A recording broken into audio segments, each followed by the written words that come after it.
जंग के दौरान और जंग का एंड गोल हमेशा पैसा होता है। कभी कॉलोनीज बनाने के लिए होता था और अब ट्रेड के लिए होता है, नेचुरल रिसोर्सेज के लिए होता है, तेल के लिए होता है, मिनरल के लिए होता है। और अब ये बात साफ हो गई है कि इजराइल ईरान या यूएस ईरान या चाइना रशिया को कॉर्नर करने का, जिस भी भाषा से आप ये ईरान वॉर को डिफाइन करते हैं, इसके अंत में इसका इकोनॉमिक फॉल आउट क्या होगा और स्पेसिफिकली भारत पे क्या इसका इकोनॉमिक फॉल आउट होगा, क्योंकि दो अलग पहलू से हमें इसको देखना पड़ेगा। पहला पहलू है कि ये जीसीसी कंट्रीज हैं, ये अभी से कहना शुरू हो गई हैं कि हमारी कुवैत की, सऊदी अरेबिया की, आबू धाबी की, दुबई की इकोनॉमी को बहुत बड़ा झटका लग रहा है यूएस ने जो जंग छेड़ दी है। ऑफिशियल उनके सरकार के लोग या रॉयल फैमिलीज नहीं बोल रही, पर बिलियनियर्स वहां पे फ्रंट पे आके बोल रहे हैं क्यों आपने हमें इस जंग में ड्रैग कर दिया। और वहां पे billionaires are interlinked with the people in power. वहां पे ये अब जीसीसी कह रहे हैं कि हम यूएस में, एक सऊदी अरेबिया नहीं, सॉरी, दुबई ने ही प्रॉमिस किया था कि हम 1.4 ट्रिलियन डॉलर इन्वेस्ट करेंगे अगले 10 साल में यूएस में। तो वो कह रहे हैं क्या हम ये इन्वेस्ट कर सकते हैं। ये तो ग्लोबल इकोनॉमी का आएगा। दूसरा एस्पेक्ट जो इंडियन इकोनॉमी का आएगा कि हमें बहुत वहां से रेमिटेंसेस आती है। मैं रियल एस्टेट प्राइसेस की बात नहीं कर रहा, जो सोशल मीडिया पे चल रही है। हमारे को ऑलमोस्ट 38% जो भारत में पैसा आता है वो इन कंट्रीज से आता है। Almost 40 billion dollar in countries से आता है। अगर वहां पे इकोनॉमी रुक जाएगी तो इसका इंडिया में क्या इंपैक्ट पड़ेगा, और कुछ स्टेट्स पे तो बहुत ज्यादा पड़ेगा। तो ये पूरा जो पहले इकोनॉमिक कॉन्टेक्स्ट में क्या इंडस्ट्रीज चेंज होंगी, क्या नए बिजनेसेस आएंगे, मैं एक क्वेश्चन इसलिए लंबा कर रहा हूं क्योंकि मैं चाहता हूं कि आप समझिए कितने इसके व्यापक हैं। और एंडिंग पॉइंट पे मैं खत्म करके फिर मैं आगे बढ़ जाऊंगा। 1910 में आप देखिए कौन सी क्लोनियल पावर्स थी। टॉप 10 क्लोनियल पावर्स में स्पेन, पोर्चुगल, बेल्जियम जैसा छोटा देश क्लोनियल पावर था, फ्रांस, ब्रिटेन। दो वर्ल्ड वॉर के बाद कहां है आज बेल्जियम, कहां है स्पेन, कहां है पोर्चुगल, क्योंकि वॉर्स बहुत बारी एंड रिजल्ट में इकोनॉमीज चेंज करती हैं। तो इकोनॉमिक इंपैक्ट भारत के ऊपर, वर्ल्ड के ऊपर डिस्कस करने के लिए मेरे हिसाब से शामिक मोइत्रा जी से बेटर कोई व्यक्ति नहीं हो सकता, क्योंकि वो new age technology, old age technology और पूरा ग्लोबल व्यापार को इंटरनेशनल और इंडियन पर्सपेक्टिव से अंदर से समझते हैं, उसमें ऑपरेट करते हैं, इन्वेस्ट करते हैं फ्रॉम वेरियस फील्ड्स। तो thank you for joining. And किस तरह देख रहे हैं आप इस जंग को अब? नमस्कार। देखिए, ये विषय जो है इतना बड़ा है। मेरे ख्याल से आज का जो पॉडकास्ट है, हम अगर क्वेश्चन आंसर के फॉर्मेट में करें तो बेटर होगा। कुछ क्वेश्चंस हम ऑफलाइन डिस्कस कर रहे थे, तो उनको एक एक करके अगर लिया जाए तो वो बहुत एक अच्छा कोहेरेंट एक क्या बोलते हैं नैरेटिव बन के निकलेगा। उसमें हम जी, तथ्य भी देंगे और उनके जवाब भी देंगे। तो लेट्स गो क्वेश्चन मैं वाइज। पहला क्वेश्चन ही पूछ लेता हूं। गल्फ के जो ये सॉवरेन फंड्स हैं, ये ट्रिलियंस ऑफ डॉलर्स मैनेज करते हैं, होटल से लेके ट्विटर तक लेके हर कंपनी में है। अगर ये इन्वेस्टमेंट अपनी रोक देते हैं या यूएस यूरोप के अंदर अपनी इन्वेस्टमेंट, या इंडिया में, एशिया में अपनी इन्वेस्टमेंट को लिक्विडेट कर देते हैं, बेच देते हैं, तो खरीदने के लिए कौन आएगा और ग्लोबल इकोनॉमी पे क्या इंपैक्ट पड़ेगा? ओके, इसमें अनपैक करने के लिए तीन तीन चीजों को हमें ध्यान में रखना पड़ेगा। पहले हम समझ लेते हैं ये निवेश है क्या इनका। जीसीसी के 7 देश हैं जो निवेश करते हैं, बाकी 2 बहुत ही गरीब हैं तो उनका नहीं बनता है। तो उनका जो टोटल इन्वेस्टमेंट रहा है पिछले, आई वुड से, जब से ये पेट्रो डॉलर क्रिएट हुआ यानी कि 1973, तब से लेके आज तक, यानी 52 साल, 53 साल, 1.11 trillion dollars US treasury bonds में इन्वेस्टेड है। रफली 30 ट्रिलियन डॉलर्स ये वैल्यूएशन है। इन्वेस्टमेंट तो कम था लेकिन मार्केट कैप वो बढ़ता रहता है। 30 ट्रिलियन डॉलर्स यूएस इक्विटीज में इन्वेस्टेड है, स्टॉक मार्केट में। ठीक है, तो इसका हम कॉन्टेक्स्ट ले लें। टोटल यूएस ट्रेजरीज जो इशूड है वो है 37.2 ट्रिलियन डॉलर्स इस वक्त। उसमें से 20 trillion dollars is held by public institutions in the US, यानी कि म्यूचुअल फंड हो गया, insurance fund, etcetera etcetera. Retail investment is around 4.5 trillion. 4.5 trillion is held by the US government, Federal Reserve के पास है। और 11 trillion, sorry 9 trillion जो है, it is held by foreign governments and sovereign wealth funds, etc. तो 9 में से 1.11 trillion is held by these 7 GCC nations. अच्छा, दूसरा जो स्टॉक मार्केट का मैंने बताया, सिर्फ स्टॉक मार्केट नहीं है, काफी इन्वेस्टमेंट ये लोग प्राइवेट इक्विटी के द्वारा, वेंचर कैपिटल के द्वारा नए कंपनीज में इन्वेस्ट करते हैं। इस वक्त जो यूएस स्टॉक मार्केट है उसका 60% valuation, 60% valuation is concentrated in 9 stocks which are all tech stocks. ठीक है, नवीडिया, गूगल इत्यादि इत्यादि, सबको पता है वो कौन से स्टॉक्स। तो इनका जो है ये नया औद्योगिकी क्रांति लाने की बात कर रहे हैं through AI and through robotics, AI, quantum computing इत्यादि। ये जो सारा इन्वेस्टमेंट लगा है थ्रू प्राइवेट इक्विटी, यहां पे आंकड़ा और भी खतरनाक है, उसका 70% गल्फ के देशों से आया है। एसेंशियली एक तंत्र है हमारे पास जहां पे US, Anglo Saxon and Jewish entrepreneurs, right, वो लोग ये कंपनीज तैयार करते हैं, लेकिन इन पे इन्वेस्ट करते हैं गल्फ के देश के sovereign wealth funds and big family offices like Mubadala etcetera etcetera.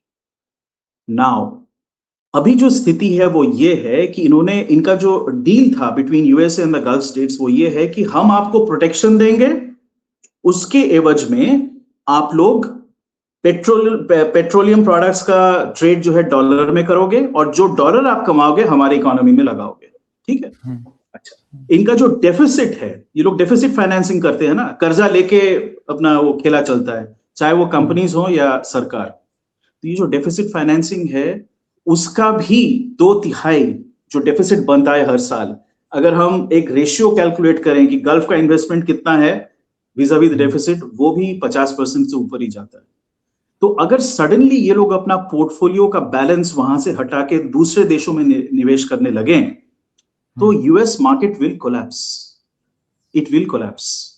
या 30 ट्रिलियन डॉलर सारा हिल जाएगा, क्योंकि आपने मोटा मोटा में अगर 30 ट्रिलियन डॉलर का बेडरॉक ही पूरा हिल जाएगा। हाँ, और दूसरी बात, जो नया इन्वेस्टमेंट हो रहा है ना, आइदर थ्रू प्राइवेट इक्विटी और directly through the stock market in this AI revolution, वो भी तो यही लोग कर रहे हैं। ये अगर हट गया तो वो तो एकदम खत्म है, फिर कहां से आएगा पैसा? ये ट्रम्प जाके ही went and forced all these countries to invest $1.4 trillion, $600 billion, $500 billion over the next 10 years. वो किस लिए? इसी एआई रेवोल्यूशन को सपोर्ट करने के लिए। तो वो तो खत्म है अगर ये वहां से हिला लेते हैं। सो ये एक तरह से म्यूचुअली एश्योर्ड डिस्ट्रक्शन है। अगर हम लोग इन्वेस्ट करना बंद कर दें जीसीसी वाले, तो आपका इकोनॉमी हिल जाएगा। ओके, और अगर आपने प्रोटेक्शन देना बंद कर दिया तो हम तो खत्म है, हमारी जनता ही हमको फाड़ के खा जाएगी। तो ये जो बैलेंस है ये अब थ्रेट में है।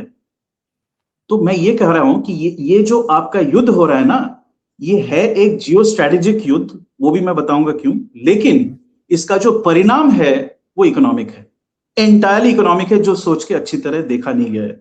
सेकंड और थर्ड ऑर्डर इफेक्ट्स क्या हैं इसके, इसको उन्होंने आकलन नहीं किया है। ऑलराइट, अच्छा, अब इस पे एक ही और बिंदु है जिसको मैं बता के इसको समाप्त करता हूं, then we can ask further questions. वो ये है कि एक मैंने बताया कि जो नेट न्यू इन्वेस्टमेंट है उसका भी 50% से ऊपर ये लोग करते हैं। दूसरी बात ये है कि जब लोग ये यूएस ट्रेजरीज बेचते हैं, कोई बेचते हैं ना, जैसे भारतवर्ष ने बेचा, चाइना ने बेचा, है ना, हम लोग रिड्यूस कर रहे हैं एक्सपोजर, खरीदता कौन है? यही गल्फ के देश के लोग। तो आपका मार्केट खत्म हो जाएगा ना। Not only will you not find new sources to park your debt, खरीदने वाला कोई नहीं रहेगा, तो मार्केट ही ब्रेक कर जाएगा ना पूरा। तो आप सोचिए, डेंजर कम नहीं है यूएस के लिए, it's a very heavy danger.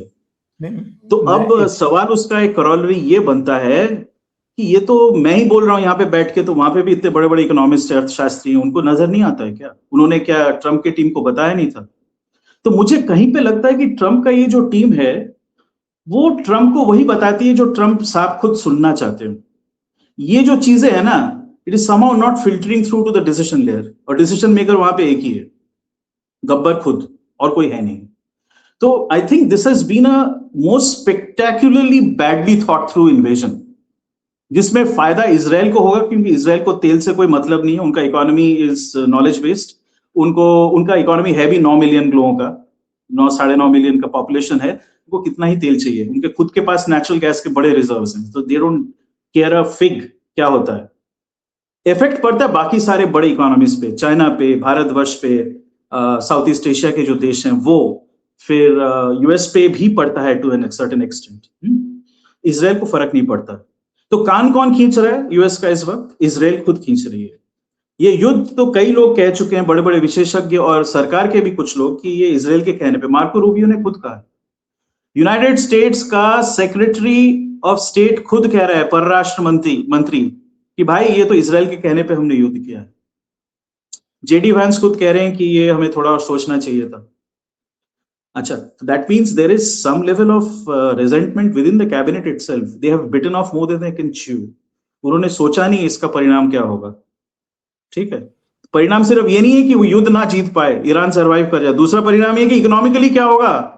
Shamik, तभी मैं आज यही आपसे डिस्कस करना चाह रहा था, इकोनॉमिक इम्पैक्ट क्या होगा, क्योंकि एक आंकड़ा है, जब मैं ये क्वेश्चन मेरे दिमाग में आया कि चलो जंग तो हो रही है, नहीं हो रही, लोग इकोनॉमी पे ध्यान नहीं दे रहे, गल्फ के अंदर सायरन बज रहे हैं उनकी, वो जैसे हमने शुरू की, मैं उसके फॉलो अप करूंगा कि अगर उनका रियल एस्टेट कोलैप्स करता है, वहां पे लोग रहते नहीं है, तो उसका क्या इम्पैक्ट पड़ेगा। जो वो कह रहे हैं हमारे पास पैसा ही नहीं है तो हम इन्वेस्ट कैसे करेंगे, अगर कोई बेचता है तो वो खरीदते हैं, वो बेचेंगे तो कौन खरीदेगा, तो डबल वैमी है।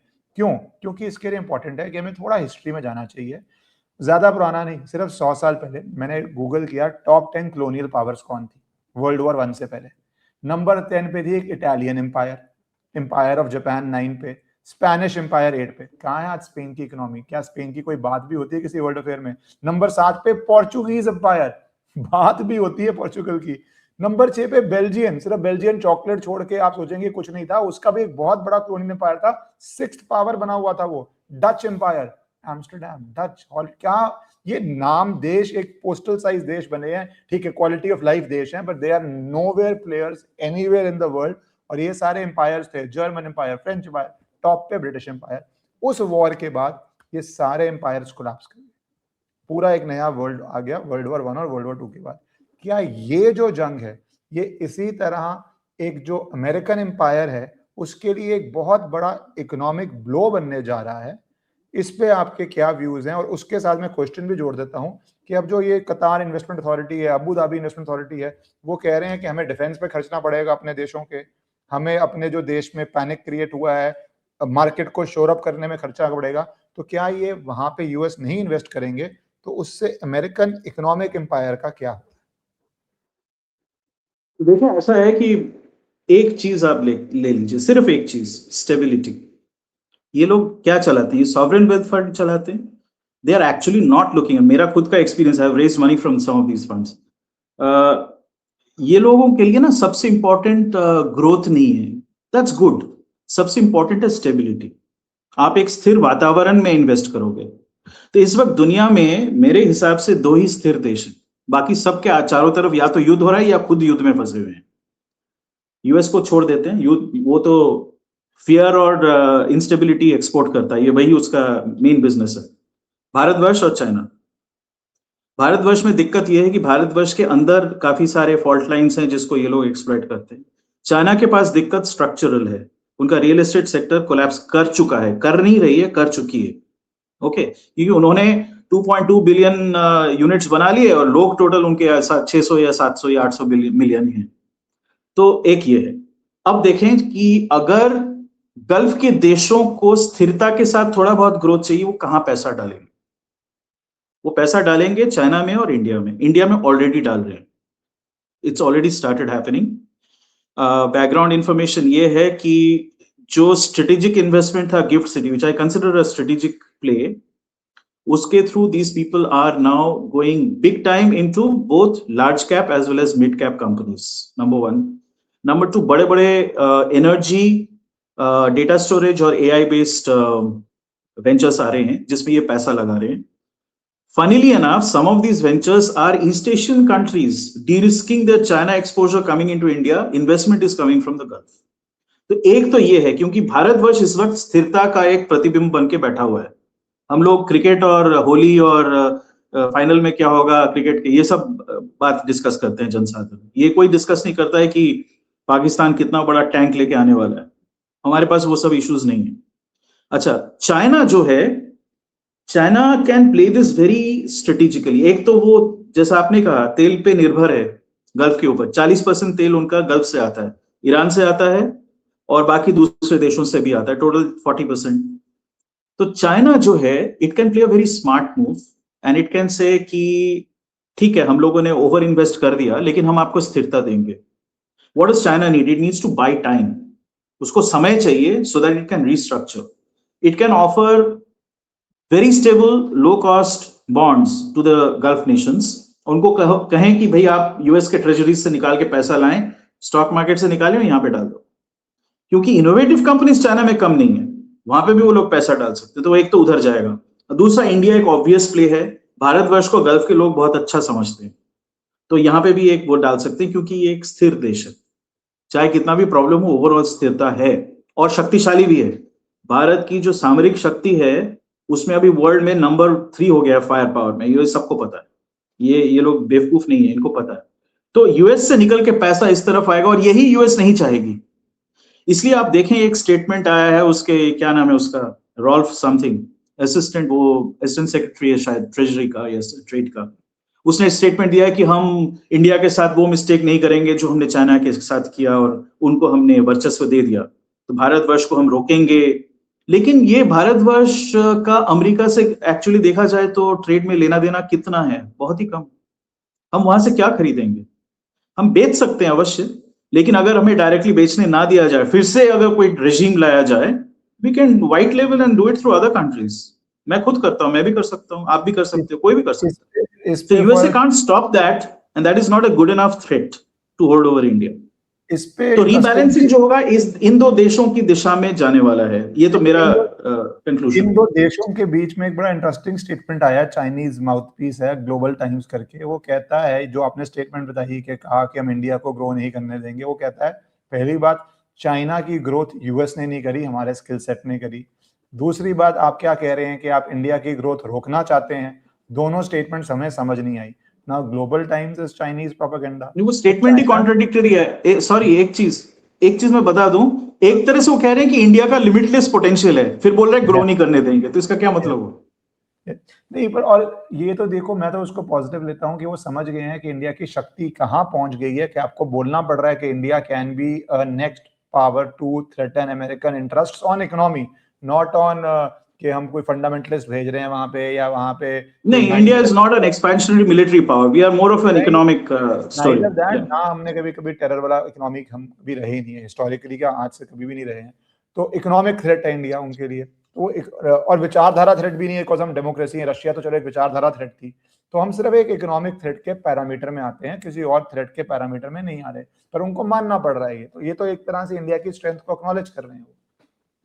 एक चीज और है, अब आप देखना, चाइनीज जो मिसाइल डिफेंस सिस्टम्स थे, जो एरियल डिफेंस वगैरह साथ, वो तो फेल हो गया ना फिर से, again it has proven to be a failure. तो एक नेट सिक्योरिटी प्रोवाइडर जिसमें यूएस खुद फेलियर है, एज एक्नॉलेज्ड बाय दी, एक सऊदी मिनिस्टर ने खुद कहा, not just the billionaires, they said you are providing security to Israel rather than to us. हमने आपको पैसे दिए, इतना ट्रिलियंस ऑफ डॉलर्स दिया बेसिस बनाने के लिए, क्यों? आपके लिए नहीं, हमारी सिक्योरिटी के लिए। आपने वही नहीं दिया, you withdrawn your personal now. So net security provider of IOR in future, people will say मैं कुछ गलत बोल रहा हूं and you shouldn't trust China. You don't need to trust China, but you can have an compact and understanding that हम दोनों मिलके tacitly we provide security in the Indian Ocean region. India will anyway dominate because India is here, China is there. उसका अभी भी overall direction is eastward in the North China Sea, the Yellow Sea and the South China Sea and the Pacific Ocean. India का तो IOR ही है ना directly. China has interests here, but if India can get into a compact with Russia and China, we can emerge as the actual net security provider. देखें, जो gulf के देश हैं उनका सबसे बड़ा डर क्या है? 2 डर हैं। सबसे बड़ा डर है कि उनके खुद की जनता भड़क उठेगी, उनको निकाल के फेंक देगी। दूसरा डर क्या है? ईरान, जो कि एक दूसरे फिरके से आती है और वो इनको डिस्प्लेस करके इनके ऊपर आधिपत्य जमा लेगी।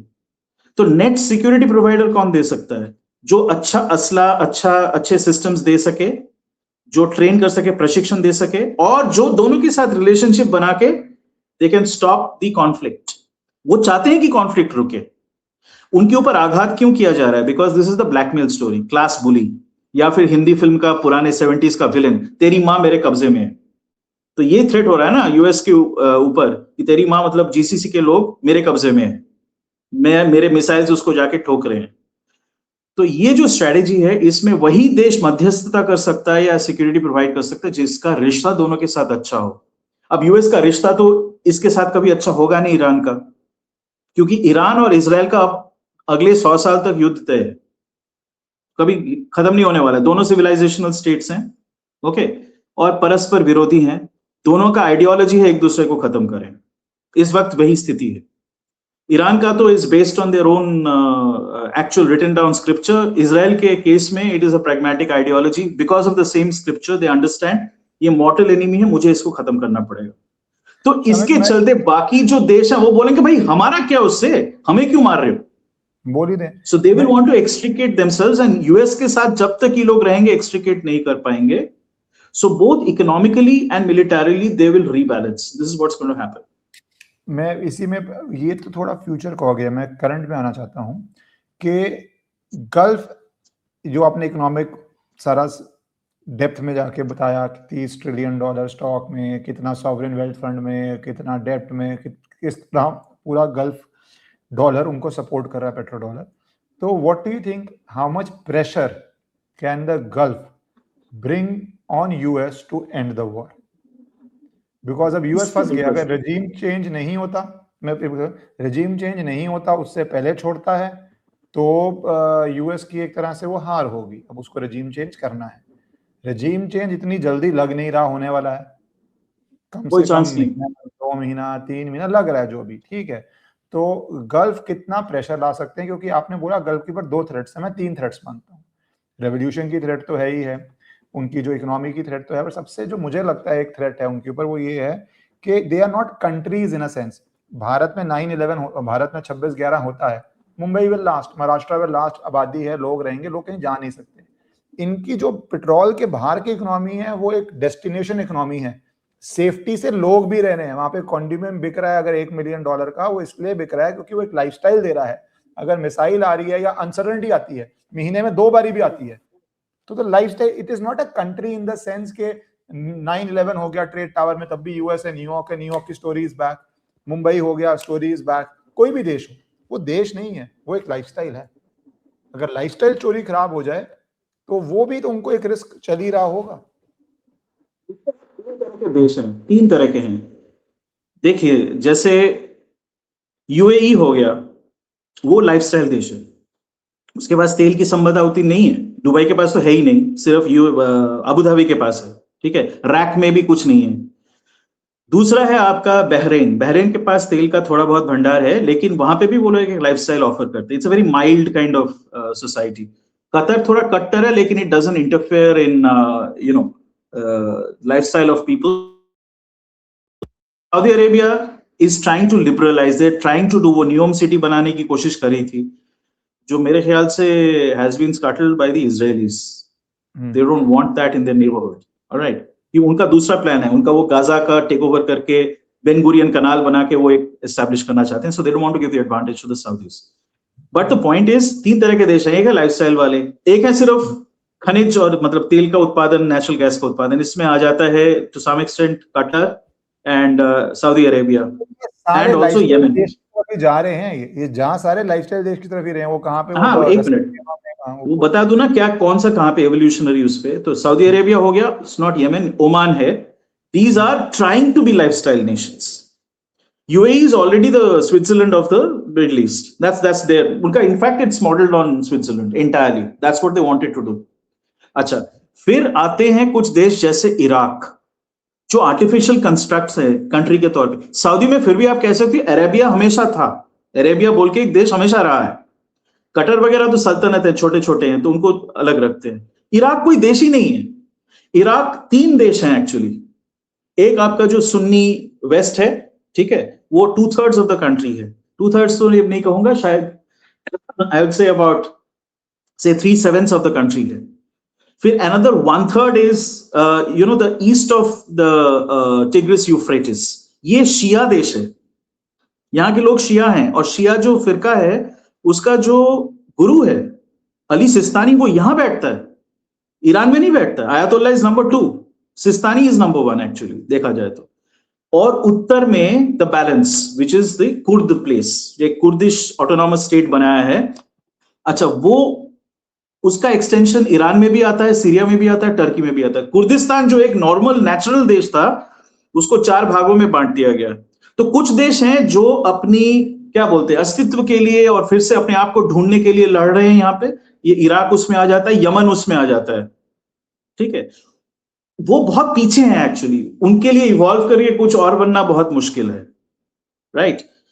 लेकिन सऊदी और कतर और बहरीन के पास एक अपॉर्चुनिटी है कि अपना सॉवरेन वेल्थ फंड यूज करके दे डाइवर्सिफाई, कोशिश कर सकते हैं। वो कोशिश भी तो ठप हो गया ना इस युद्ध के चलते। कैसे होगा? कोशिश भी तो वो कर नहीं पाएंगे because they dependent on foreign technical know how. अगर आप फॉरेन टेक्निकल नो हाउ को अपने देश में खींच ही नहीं पाओगे युद्ध की अवस्था में, तो वो कैसे होगा? उनका जो इतना बड़ा सऊदी अरेबिया नजर आता है वो हर जगह पे सिटीज नहीं है ना, वो ईस्ट कोस्ट की तरफ है और ईस्ट कोस्ट की तरफ है और वेस्ट कोस्ट की तरफ है। जेड्डा वगैरह हो गया, रियाद हो गया, वो अलग अलग दिशा में है। रियाद जो है वो is near the oil fields and all of that, जो ईस्ट कोस्ट की तरफ है, ऑलराइट। और वहीं पे इनका शिया पॉपुलेशन भी है। तो एक परस्पर विरोधी सिचुएशन भी है ऑन द ग्राउंड। तो ऐसे देश को इकट्ठे रख के उसको फिर डेवलप करना बड़ा मुश्किल है। बहरीन में देखें, उसका सुल्तान सुन्नी है और पॉपुलेशन शिया है। अभी राइट्स हो रहे थे, तो Saudis had to send the Gulf protection force उसको ठीक करने के लिए। हाँ, पिछली बार भी सऊदी ने भेजी थी, बिल्कुल, पिछली बार भी सऊदी ने किया था, 2011 में हुआ था, यही सेम स्थिति थी उस समय, ठीक है। तो ऐसा है कि कुछ देश जो है वो अभी भी अंदरूनी तौर पे अस्त व्यस्त हैं, उनको बाहरी सपोर्ट चाहिए to keep the country under check. UAE is a developed nation, it's the only developed country in the entire Gulf, और सबसे क्षति उसकी हुई है। लोग कहते हैं कि सडनली वो अल नयान क्यों आए मोदी जी से मिलने, आए थे ना पिछले साल के अंत में, इसलिए आए थे। सबको पता था कि ये होने वाला है युद्ध, ये रुकने वाला नहीं है, ये 100% होके रहेगा। सबको पता है कि Israel now not only influences, it controls US decision making, उसके पास पूरा कंट्रोल है। ये गल्फ कंट्रीज अब कितना कंट्रोल कर पाएंगे यूएस का डिसएंगेजमेंट? मेरा मूल सवाल इस प्रॉब्लम यही है कि अगर हम यूएस नहीं, मैं वही कह रहा हूं, लेके आया, निकाल पाएंगे? कितना प्रेशर है? What is their economic might to twist US into getting their? Economic might का सवाल नहीं, इकोनॉमिक माइट तो है, बट प्लीज अंडरस्टैंड, मान लो आप एक बहुत धनाढ्य व्यक्ति हैं, लेकिन एक गली का गुंडा है जो आपको थ्रेटन कर रहा है, आपको उससे बड़े गुंडे के पास जाना पड़ेगा क्योंकि आपके पास वो क्षमता नहीं है उसको रेजिस्ट करने की, तो आप वहां जा नहीं पाओगे।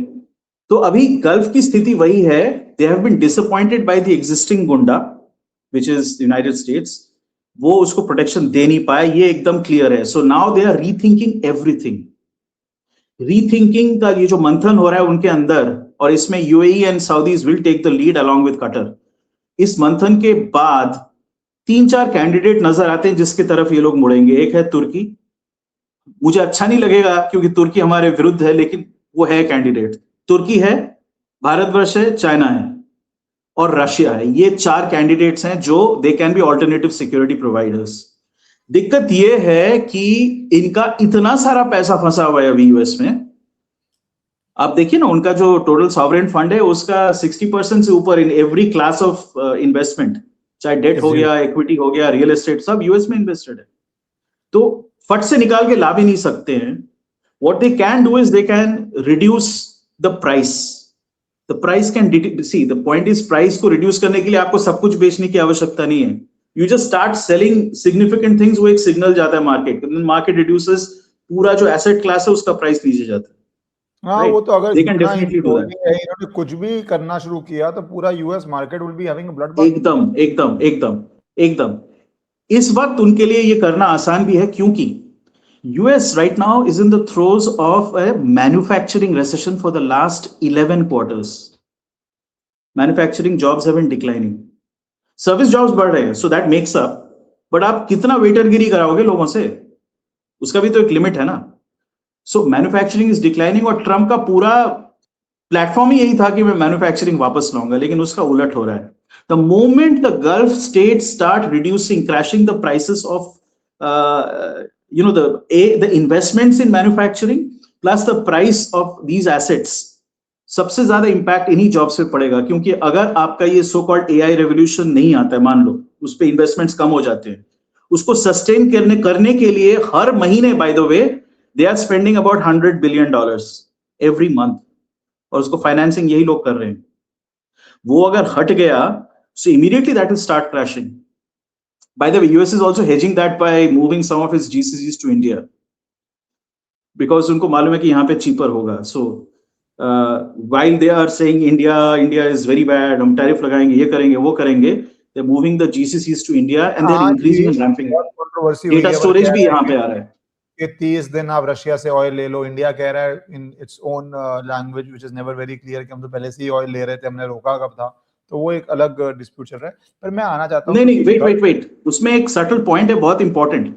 वो ये है कि companies are rebalancing, US companies are rebalancing their own investments in the US from US to India, because यहाँ पे वो एट स्केल डेवलप कर सकते हैं, डेटा स्टोरेज का भी वो लगा सकते हैं, यहाँ पे कुछ रोक टोक नहीं है। And the Gulf countries are quite happy to invest in India. For all those reasons, they don't want to invest in the US. They don't have that in India. In just a few years, 4-5-7 साल में, Apple has become the number 2 manufacturer in India. That's sense shocking, and then it's also high-tech manufacturing. High-tech manufacturing. इतनी बड़ी इतनी companies, इतनी बड़ी companies की इतने सालों मोनोपोली रही है, and still reach number 2 in like jiffy. So good, bad, but it's a massive change. It's a massive change. Please remember, India was only 13% manufacturing in the GDP. Currently, the weight is 21.5%. लोगों ने notice नहीं किया ये, और हम सिर्फ mobile phone नहीं बना रहे, we're making cars, we're making trucks, we're the largest producer of, second largest producer of bikes, but the largest exporter of bikes and scooters, right? तो बहुत तब्दीली आई है. There are a lot of manufacturing jobs which are coming out. India में दिक्कत दूसरा है। India में दिक्कत यह है कि our income, per capita income, is not expanding as fast as the total output is growing. आज से 10 साल पहले मैं एक नया सॉफ्टवेयर इंजीनियर हायर कर सकता था एट से around 30,000 rupees from an average campus.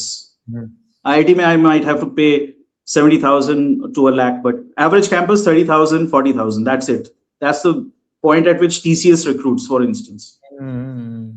Mechanical engineer, civil engineer, आज से 10 साल पहले डिमांड ही नहीं था, बट यहाँ पे भी इंफ्रास्ट्रक्चर का इतना वो चला है, नए फैक्ट्रीज आ रहे हैं, plus Atmanirbhar Bharat. So again you are seeing demand for electrical, electronics engineers, aerospace engineers, civil engineers, इनका भी रिक्रूटमेंट उसी सैलरी पॉइंट पे हो रहा है। So what's not growing is income is not growing at that pace, लेकिन आउटपुट बढ़ रहा है।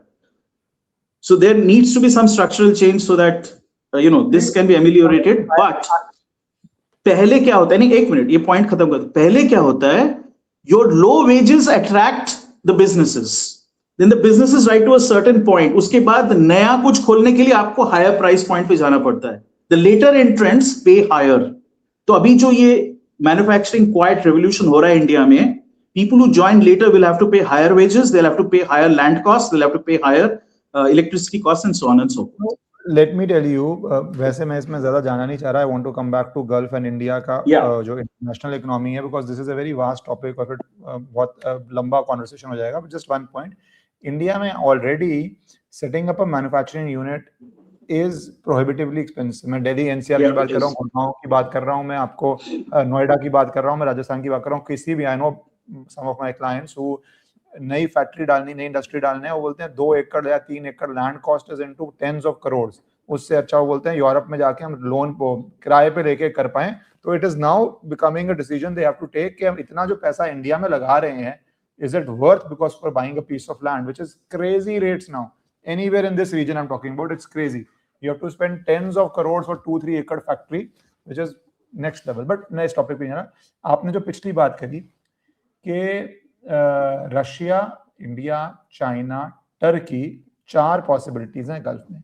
Now one thing is clear कि गल्फ को अपने आप को डी रिस्क तो करना ही पड़ेगा यूएस से। अब वो किसको एडवांटेज जाएगा, आपको क्या पॉसिबिलिटी लगती है, where does India stand and what does India have to do, और is India doing the right things to attract this enormous market more closely. एक एडवांटेज तो मुझे ही पता है कि हमारे इतनी वहां पे सिटीजन रह रहे हैं, जो रेमिटेंसेस आ रही हैं, तो we are a part of the economy there at the in most of these countries from lowest level to the highest level, जो चाइना नहीं है एक तरह से। रशिया की उतनी आबादी नहीं है, रशिया हो नहीं पाएगा उस तरह से। तो आप क्या देखते हैं इंडिया का टर्की हो पाएगा? टर्की इंडिया के और क्या एडवांटेजेस देखते हैं? How do you see that playing? दो चीजें हैं इसमें, economic security and your sovereign security, your military security. So when it comes to military security, UAE will clearly go with India. UAE is already working with us on defense production as well, with us and with Israel, incidentally. So Israel and India will be the net security. Israel में भूल गया कहना, जो जिसने लगाई आग वही security provide करेगा. So Israel and India will be net security providers to the UAE. This is my view going forward. Russia will also be an equipment provider to UAE, which it has been doing, incidentally. काफी equipment UAE में Russian भी है, लोगों को पता नहीं है ये, right? You will see Qatar, Bahrain and Saudis, they will drift in the direction of Turkey plus China, because China will not allow India to work with it in getting hold of this market. So Russia plus India or India plus Israel, completely two totally different formations. ऐसा नहीं होगा कि Russia, India, Israel, वो नहीं होगा. Russia plus India or Israel plus India will provide security to different places. For me, the biggest prize is UAE. It's not Saudi. It is not Qatar. It's not Bahrain. It's not Kuwait. It's UAE. So UAE definitely India के पास जाएगा. Why reason why do you call it the key prize? Because Saudi? In terms of economic sophistication and the growth projection, सबसे बड़ा economy वही होने वाला है going forward. अगर इस जगह को शांत कर दिया जाए, UAE has invested in, unlike the others, it has invested in human capital, not just real estate. So वहां पे जो sophistication है इकोनॉमी का, ठीक है, the sectors they have developed वो बहुत high है. They have proper petrochemicals and value-added downstream industries. They have biotech and pharma. They have even weapons production, right? High-tech weapons production. They have a very advanced financial sector. They have a very advanced supplementary, जैसे हो गया ना fashion industry. ये सब वहां पे है. Plus they are the largest trading hub other than Singapore globally. तो ये this is what an advanced economy looks like. तो आप किसका सप्लायर बनना चाहोगे, किसके साथ एसोसिएट करना चाहोगे? Saudi Arabia, which is still, I would say very not regressive is the wrong word. They are probably pretty low down in terms of human development, right? उनमें वो sophistication अभी तक नहीं है. Large population की बात कर. In their cities, they also have very sophisticated people, very clever people. In fact, लोगों को ये गलत फहमी है. They are very clever, very intelligent people. लेकिन वो sophistication economy में नहीं है, right? मेरे इसमें ना दो वो हैं, कैविएट्स हैं. पहला कैविएट, एक तो सऊदी पाकिस्तान डिफेंस पैक्ट देखा जाए तो मेरा कैविएट जो ज्यादा है वो ज्यादा ये है, खत्म हो जाएगा. नहीं होता है. It will be replaced. What does Pakistan have to offer except labor? They can offer labor because they have the population which will go there, but उसके ऊपर कुछ नहीं है. नहीं, पर जो ज्यादा है कि आज भी हम इंडिया का केस ओवरस्टेट नहीं करते. डेविल्स एडवोकेट बने तो ये बोलना नहीं पड़ेगा कि a movie like Dhurandhar which did not target the Gulf at all, Pakistan के इंटरेस्ट को टारगेट कर रहा था, and all these countries ban it. It's a very small thing, but the mindset is still in a sense at least at the level which is either prejudice बोल लो और at a level which is not very easy to define. आप पाकिस्तान का interest, तो पाकिस्तान कुछ नहीं contribute कर रहा, ध्यान में रखते धुरंधर जैसी मूवी को बैन करते हो. इसका मेरे पास एक बहुत स्ट्रॉन्ग काउंटर है. स्ट्रॉन्ग काउंटर है मेरा इसके बारे में. तो एक होता है प्रत्यक्ष, दूसरा होता है परोक्ष. जो प्रत्यक्ष है, जो दिखता है, उसके नीचे और भी लेयर्स हैं. जिन लोगों ने बैन किया है, जिसने भी ऑर्डर पास किया है, मैं आपको दावे के साथ कह सकता हूं उसने खुद भी धुरंधर देखा है. सब देशों ने बैन नहीं, मैं कह रहा हूं, आप मेरी बात ध्यान से सुने. जिसने बैन किया, जिस ऑफिशियल ने बैन किया, उसके घर में सबने धुरंधर देखा है बैठ के. They completely understand the language you speak, all right? UAE के लोग, you go and talk to them, ओए यहूद बिरादरा, हुनूद बिरादर, पाकिस्तानी छह, ये उनका कल्चरल वो है, ठीक है ना? So see, you have to understand that कुछ चीजें because of the politics, the political, क्या बोलते हैं उसको, ऑप्टिक्स, उसके लिए करना पड़ता है. तो वो एक दिखावा है. रियलिटी इज, पाकिस्तान में जितने लोगों ने देखा है धुरंधर, आंध्र प्रदेश में नहीं देखा है. So see, there is I understand what you're trying to say, लेकिन ये लोग united in opposition to India ऐसा कुछ नहीं है। वो वैसे देखा जाए they can't be seen to be buying. एक minute, my point is the optics road blocks ना हो ना, बिकॉज़ नहीं होंगे, मैं बता रहा हूं ना क्यों, वही तो, लेट मी फिनिश। ये जो इजराइल है, इजराइल में एक पब्लिक टेलीविजन डिबेट में they stated, former defence minister stated कि हम लोग वो काफी मतलब शान से कह रहा था, लोगों ने उसको मिस इंटरप्रेट किया बिकॉज जो इंग्लिश ट्रांसलेशन था वो गलत था। उसमें उसने कहा कि हम लोग will become the net supplier of excellent quality military equipment to all these Gulf nations going forward after this war is over. ठीक है, तो उसको फिर इमीडिएटली जो कंपेयर था उसने कहा कि अरे सर आप ऐसा कैसे कर रहे हो, हमारे पास तो प्रोडक्शन ही नहीं है। उसने कहा हमारे पास 1.4 बिलियन लोग हैं, वो प्रोड्यूस करेंगे, उनके साथ मिलकर हम डिजाइन करेंगे और प्रोडक्शन करेंगे। वो कौन, इंडिया की बात कर, डायरेक्टली उसने बोला भी, फिर इंडिया है ना। अच्छा, लोगों ने यहाँ पे मिस इंटरप्रेट किया बिकॉज वो हिब्रू से इंग्लिश ट्रांसलेशन नीचे आया था, उसमें कहा था we own 1.4 billion Indians. No, that's not what he said. मैंने बाद में लोगों से भी पूछा, he said that we have। तो now depending on आप कैसे उसको ट्रांसलेट करते हो इंग्लिश में, वो ओन नजर आता है, it didn't mean own। so Israel India को कॉलोनी बनाने की बात नहीं कर रही थी उसमें, शायद वो उनका हो पीछे गुप्त एजेंडा, वो मुझे पता नहीं है, मतलब पता है भी तो मैं कहूंगा नहीं पब्लिकली, लेकिन उसने ऐसा नहीं कहा था। So what will happen is UAE can never buy directly from Israel, it will buy from India.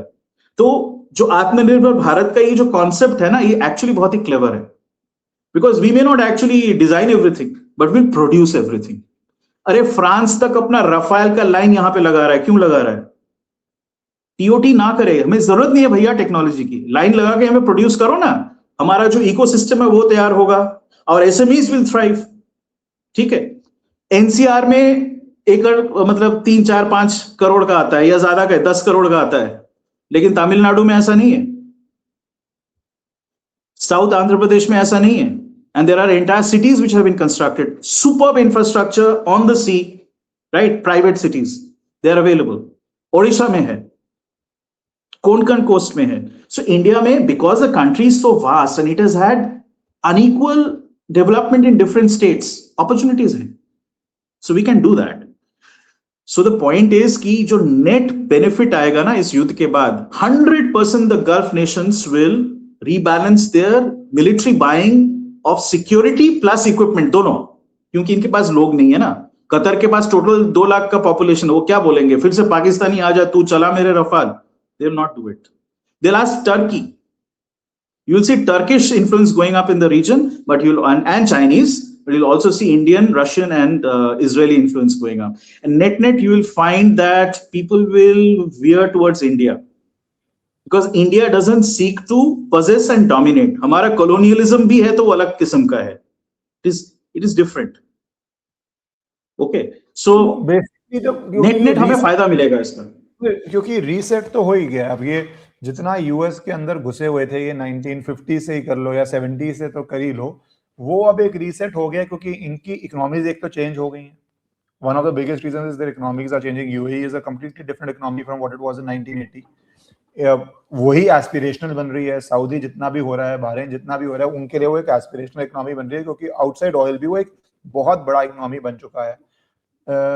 Reset के अंदर इंडिया का एडवांटेज है। पर मैं लास्ट पार्ट करना चाहता हूँ, ये अब जो तेल को लेके है, इंडिया यूएस को लेके है, रशिया की जो स्टेटमेंट आई कि 30 दिन के लिए सैंक्शंस नहीं है, उसका इंडिया में बहुत विरोध हुआ कि भैया यूएस कौन होता है इंडिया को अलाउ करने वाला। वो अटैक आया पॉलिटिकल, जिसपे रिस्पॉन्स आया कि हमने लेना कब बंद किया, हम तो स्टेटमेंट्स ही नहीं दे रहे इसमें, we are living it in a grey area, हमें जो लाना होता है लाते हैं, नहीं लाना होता नहीं लाते। But how do you see this, अगर ये वॉर चलती है तो इंडिया के ऑयल एनर्जी सिक्योरिटी को, इंडिया का एक एक्लीज हील है, we don't have energy security. अगर वर्ल्ड हमें तेल ना भेज रहा हो, एनर्जी ना भेज रहा हो, very different things. So how do you see, हां, तो my last part of this conversation I want to have कि अगर ये साल भर चलता है या 8 महीने चलता है या यूक्रेन बन जाता है, what happens to India's energy requirements and how does India balance it all out? तो तथ्य ऐसे हैं, अगर ये साल भर चला तो आप ये मान लो कि ईरान का तेल का सप्लाई एकदम खत्म, because they will destroy the petrochemical complex. In fact अभी जो रेड्स होने वाले हैं, you mark my words, they are going to start attacking Iranian oil infrastructure. That means about 10% of global oil production is gone. Iran is, by the way, उसके पास ज्यादा तेल है Saudi Arabia से. 1980s तक Iran was the larger producer of oil than Saudi Arabia. Always, and it has always had the larger reserves. तो वो गया, तो उसका एक डायरेक्ट इम्पैक्ट आने वाला है ऑयल प्राइसेस पे. You can imagine 20% 25% higher price point, which will by the way give one direct benefit to the US, क्योंकि शेल ऑयल फिर इकोनॉमिक बन जाता है उसका extraction. Alright, and US is the largest producer of shale along with Canada. Inflation भी massively आएगा. एक minute, पहले ये तेल का खत्म कर लेते हैं. Total 20% of global oil supply comes from the Gulf, but for India that is 40%. 40% of our requirement, which has been reduced to 28 क्योंकि हमने रशिया से इंपोर्ट बढ़ा दिया है. ओके, अब मैं कहता हूं कि ट्रम्प कितना बड़ा झूठा आदमी है. पहले तो हमने तेल का कॉन्ट्रैक्टिंग खत्म, पता है क्या किया था? Every month you do a forward contracting ना. ऐसे नहीं होता है कि आज दी बोला और कल आ गया.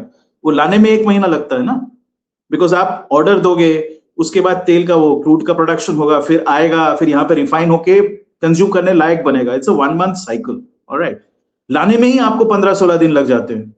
Okay, so the point is only in the month of December there was a slight dip. जनवरी के बाद से contracts again started climbing up, and we are also doing grey zone buying as you have alluded. And now ये जो इसने कहा ना Trump, ये पहले तो एक कोरा झूठ है, क्योंकि इंडिया ने without even asking this idiot, तो इसको इडियट ही कहूंगा, किसी को बुरा लगे तो लगे, India had already contracted to buy more oil and Russia had already agreed. 9.5 million barrels तो वो already is on the way. Right, so we are going to resume and take it back from this 28 to 30% up to 40%. सो एक तो रशिया से वो source आएगा, and Russia is happy to supply even more if required. Natural gas, we have got 4 alternatives, क्योंकि Qatar ने अपना प्रोडक्शन बंद कर दिया. They were the first nation to invoke force majeure और कहा कि भाई हम कर नहीं सकते ऑपरेट अभी. ठीक है, so we have got Mozambique, we have got Ghana, Nigeria, we've got the United States, we've got Canada, we've got Brunei, we've got Guyana and Suriname. By the way, these were the nations PM Modi visited in the last 6 months of the previous year. तो क्या चल रहा था? वो ये rebalancing ही चल रहा था. सो the point is you get 45% of your LNG from cutter actually, लेकिन उसका ऑल्टरनेटिव हमारे पास है, विकल्प हमारे पास है. You get almost 60% of your LPG from the same area, उसका भी विकल्प हमारे पास है. व्हाट विल हैपन इज, जब तक वो विकल्प डजंट कम ऑनलाइन, बिकॉज क्या होता है इन energy contracting, it's a Q. आप ऑलरेडी जिस देश को सप्लाई कर रहे हो, आपको पहले उसको सेटिस्फाई करना पड़ेगा. You can take things from them and give it to somebody else, but you put others in the queue, so they join the queue of what's being bought. उसके बाद नंबर आता है उसका, right? And then total demand determines first come first serve, not initially. तो हमें 2 महीने के आसपास झेलना पड़ेगा. India already has that, because 25 दिन का तो ऑलरेडी डिक्लेयर्ड स्टॉक है. The rest Russia is fulfilling, plus we have a strategic reserve जिसको हाथ नहीं लगाया है. So anyway, we are okay for about, I would say, 45 to 50 days. So ये manage हो जाएगा, कोई दिक्कत नहीं आएगा. We have to also remember one very fine point. जो total price आप पंप पे देते हो, 105, 110 जो भी है, ठीक है, उसका 65% is taxes, which is what we use to subsidize, which is what we give to the states. राज्यों को मिलता है, and we use it to cover our budget deficit. ये 3 चीजें करती है सरकार. रियल प्राइस इज 35 रुपया. 35 रुपए में भी प्रॉफिट है भैया. तो ये जो 65 रुपए 70 रुपए है ना, उसमें हमारे पास प्ले है थोड़ा सा. We can for example increase the deficit by a few percentage points, materially impact, and pass the benefit on to the consumer. No, but क्या प्ले एक्चुअली है? बिकॉज हमारी जो इतनी स्कीम्स हमने बांध दी हैं, just to give it welfare schemes बोल दो जो. No, if you ask me, I am a libertarian. तो मेरे हिसाब से सरकार को कोई स्कीम चलाना ही नहीं चाहिए apart from primary healthcare and education. But the political reality is वो चलाना पड़ता है. And our states are bankrupt. मैं economic realities की बात कर रहा हूँ. वो तो मैं भी वही कह रहा हूँ. Our states are bankrupt, so they take support from the government, plus they raise bonds from the international market. These are the 2 sources of financing. And जो सरकार से पैसा मिलता है, it's mainly from this petroleum and natural gas related sales. Yes, but मैं वही कह रहा हूं कि if you look at the net impact, I'm talking mathematics. आपके पास 70 रुपए है, 70 रुपए की जगह आप 65 रुपए चार्ज करो और जो 5, 6, 7 रुपए बढ़ेगा उसको ऐसे करके मिटिगेट कर दो. ओके, तो जो ये जो आएगा इसका इंपैक्ट वो कितना होगा? If I compare it with the actual budget deficit, तो बजट डेफिसिट अभी अगर 4.1% है, it might become 4.4%. It's still manageable. In my personal view, अगर अर्थशास्त्री की तरह मैं कहूं, मेरे हिसाब से India should have a budget deficit of 5 to 6%. That's my view, and that should be used to actually support industry and for demand stimulation. पर ठीक है, सरकार is going in a different direction and that's their prerogative. But per se, even within this framework, it is still controllable. Mainly because we have secured the alternative sources of supply. अगर वो नहीं होता हमारे पास, तो बहुत भयंकर इसका वो होता impact. All right. Also remember, in 2 to 3 years, we still don't know, but it appears that Balia and the Andaman fields will generate substantive amount of petroleum and natural gas, which might reduce our total importation from 80% of our needs to roughly about 50%, and probably even less if the full potential is realizable. See, what we don't know yet, what we know is कि कितना है, ये नहीं पता है कि उसका extraction price क्या होगा, वो economic होगा कि नहीं, वो physically possible होगा कि नहीं, वही exploration चल रहा है ना. तो वो जब clear हो जाएगा, and that's a 2 to 3 year window, then even this might change. Secondly, हम लोगों ने, I think India is the country which has invested maximum, apart from China, in the hydrogen fuel economy. Reliance being the biggest investor itself, right? There's a definitive move in that direction. अगर वो हो गया, तो तेल का खपत इतना important नहीं रहेगा in the future mix. We are also increasing our hydel capacity, and we are increasing this hydrogen-based thing instead of going EV, only EV. अभी EV कर रहे हैं because और कोई विकल्प है नहीं. But EV also requires coal-fired plants and other plants. Third, we are increasing nuclear fuel plants. Canada के साथ we just signed an agreement to increase supply. Australia has agreed to increase supply. And with both nations, we have an FTA in the offing. So there are obviously headwinds, लेकिन there are mitigation strategies possible. सीधा सवाल तो ये है कि आप subsidies की संख्या कम कर दो ना, तो ही ये दिक्कत नहीं रहेगी. आप इतना सब्सिडी चलाते हो सारे पॉलिटिकल पार्टीज, उससे वो मतलब सब्सिडी खाने का, भीख खाने का आदत बन चुका है. सब्सिडी तो छोड़ो, जो ये nth नंबर ऑफ स्कीम्स आ गई अब चुनाव से पहले, which is I don't know when the bubble will burst, but economy नहीं ले सकती. महाराष्ट्र की इकोनॉमिक हालत देखो आप कोई भी पार्टी हो, सभी पार्टियां कर रही हैं, तो इसलिए मैं किसी एक पार्टी की बात क्यों करूं. But the model is very very scary in next 2-3 years. अगर ये आपकी स्कीम्स पे आपने कट बैक नहीं किया, और अभी तो और स्कीम्स आएंगी, तो अभी तो really, I mean, if I look at it from a macro perspective, the problem is in the micro, not in the macro in India, because micro nobody is managing in India at all. That's why you see the inefficiencies developing across the system. जो stresses है ना, वो micro level पे develop हो रही है. आपकी तनख्वाह नहीं बढ़ रही है, तो आप क्या कर रहे हो?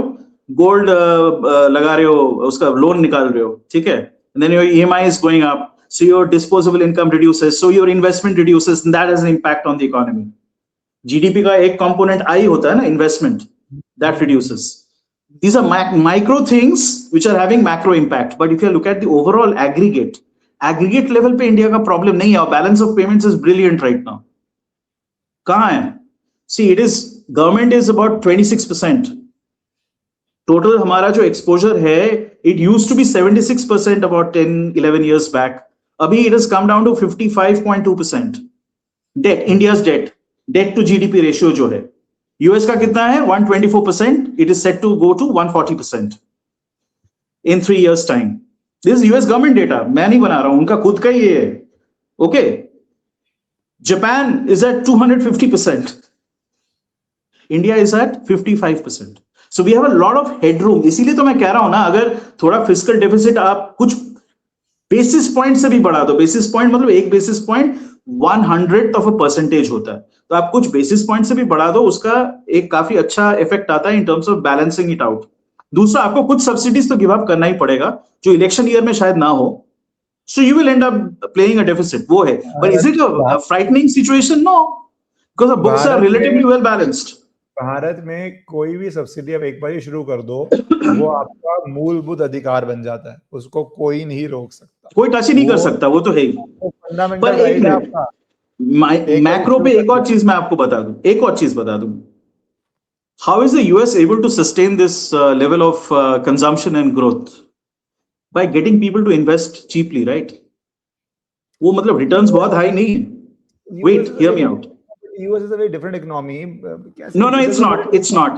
All economies either follow one path or the other. There are no 3-4 paths like that. The point is that India now has an opportunity to become a mini USA. अगर गल्फ वालों ने रीबैलेंस करके China और India की दिशा में पैसे बढ़ाए, that will finance your growth and your subsidization. Think about that. वो भी एक macro effect है. All right. Now there are issues. See, मैं तो कहूंगा माइक्रो स्तर पे हमारा education is screwed up. We don't have enough capacity in terms of skills. उसमें इन्वेस्टमेंट करना पड़ेगा. कहां हो रहा है? Education is still at 2.3% of your this thing GDP, and that is including the private sector. अगर उसको हटा दूं तो उससे भी कम है. R&D is less than 2%. These are issues, and that is what will hobble your growth. पर ये इंटरनल फैक्टर्स पे हम अगर डिस्कस करें तो किसी और दिन करेंगे, क्योंकि ये एक अपने में ही एक बड़ा वास्ट टॉपिक है. मैं एंडिंग में ये आपसे जानना चाह रहा हूँ कि अब ये जो गल्फ का रीअलाइनमेंट हो रहा है, यूएस का ये एक्सपेंशनिस्ट वॉर है या ये वॉर है जिसमें it's trying to again using it, what I was making a point also कि यूएस की इकोनॉमी बहुत अलग है. जितना मर्जी डेट में हो, एंड में who is going to call out the US debt? कौन जाके वो कॉल आउट कर सकता है? कौन उस डेट को एक जो देसी भाषा में बोलूं रिकवर कर सकता है? कौन से देश को वो तबाह नहीं कर देंगे? कौन से को वो मिनरल बना देंगे? तो वो बहुत डिफरेंट चीज है, but someday we will probably discuss it, क्योंकि एंड में तो एक बेसिक बात है ना कि जिसके it's the sole super power in the world. It has There are two nations which can, hypothetically, or rather yes. they have to set their differences aside. Japan and China. आज नहीं कर पा. मैं आज की स्थिति की बात कर रहा हूँ. मैं आज की ही बात कर रहा हूँ. Who says that to protect yourself you won't take this step? You should look at the statements of Takaichi Sanada. I would put it a little differently. Hypothetically, anything is possible, but practically China and Japan की जितनी historical लंबी लड़ाई है, जितने उनके factors हैं, जितना US को अपना games खेल, मतलब into my mind, yes, practically in next 1 month, 2 month, 5 months, 6 month, 1 year, 2 year. But we are not playing a 1 month, 2 month, 5 month game, ना. This is a long game. So ये long strategy होगी, बड़े negotiations होंगे, सब चलेगा. But when people talk about US debt, my objection which comes is this only, भैया उनका debt कोई call out नहीं कर रहा. No other nation has that ability. आज भी आप पसंद करो ना पसंद करो, US ऐसी भाषा बोलता है कि मैं अलाउ कर रहा हूँ आप रशिया से तेल ले लो. ठीक है, वो भाषा है, उसके पीछे एक मिलिट्री पावर है, उसके पीछे तो डिफरेंट चीज है. Anyways, what I want to come to the end of it is, so ये long एक minute, since you are saying that, मैं हिस्ट्री से ही एक एग्जांपल आपको दूंगा. दुनिया का सबसे शक्तिशाली एम्पायर था Roman empire. How was it शक्तिशाली? सैकड़ों ट्राइब्स को अलग अलग बांट के रखती थी और उनको वाइन सप्लाई करती थी चीपली. तो यूएस का वो डेट और ये सब वही वाइन है ना. पर एक दिन क्या हुआ, सारे ट्राइब्स जो है इकट्ठे हो गए. The Gothic, the Visigothic and the Hunnic tribes, they got together and they invaded and they destroyed the Roman Empire. No, I'm not making America the is point going in the same direction. No, I'm not making that point that empires don't end. Obviously, they end, but Yeah. I am not in any immediate sense saying that. Immediate कुछ नहीं होगा. See, we are in a transition phase. तो ये तो मैं कभी भी दावा नहीं करूंगा कि आज होने वाला कल होने वाला. मैं बोल ही नहीं रहा हूँ. मैं कह रहा हूँ कि because of this transition, certain forces start developing. ना, new forces emerge होते हैं. Then how they combine, don't combine, time will tell. But the direction is clear. Empire तो सारे एंड हुए हैं. British empire, sun never sets, opium war. तो वही तो आपने खुद ही कहा. British empire itself died. But is it happening anything right now? I was just talking in that sense.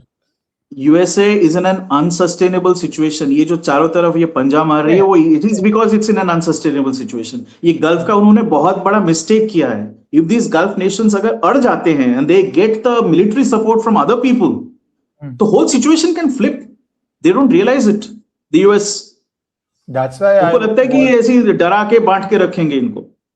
That's why I wanted to have this conversation with you कि क्या gulf का इकोनॉमिक प्रेशर पॉइंट्स हैं because वो pressure points पे अब वहां के Yeah. Billionaires बोल रहे हैं, और बिलियनियर्स वहां पे नहीं बोल रहे होंगे without the government wanting them to speak. In a sense, it's not a democracy in that sense.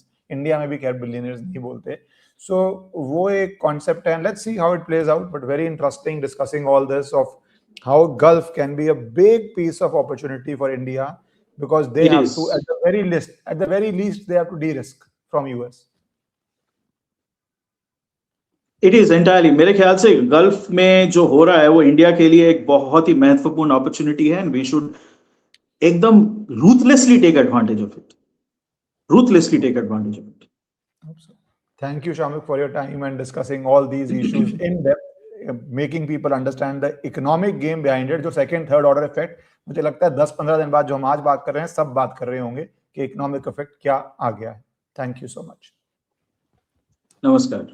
नमस्कार.